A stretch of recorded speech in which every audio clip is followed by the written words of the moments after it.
बात कर वो बिलासपुर जिला के पचपेड़ी क्षेत्र में होवत मवेशी तस्करी के सूचना लगातार पुलिस ला मिलत रही। एक बार फिर रतिहा मुखबिर ले सूचना मिले में ग्राम गोड़ाडीह मेन रोड में नाकाबंदी करके तस्करी में लिप्त आरोपी किशन कुमार साहू और ग्राम चिल्हाटी निवासी नोकेश यादव ला बोलेरो पिकअप गाड़ी में 2 नग बछड़ा और 8 नग गाय अवैध रूप ले क्रूरता पूर्वक बिना चारा पानी के कटिंग बर लेके जावत पचपेड़ी पुलिस गिरफ्तार करीस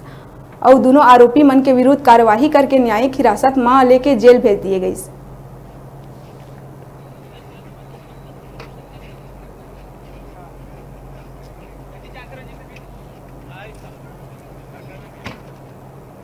जोंधरा से पचपेड़ी की ओर अवैध रूप से पशु तस्करी किया जा रहा है, जिससे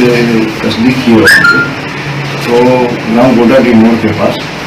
बोलेरो में बिना चारा पानी दिए को सप्लाई जा रहा था, जिसमें 2 नग बछड़े और 8 नग गाय थे, जिसमें पशु के उत्पादन की तरह 2 लोगों पर कार्रवाई किया गया है।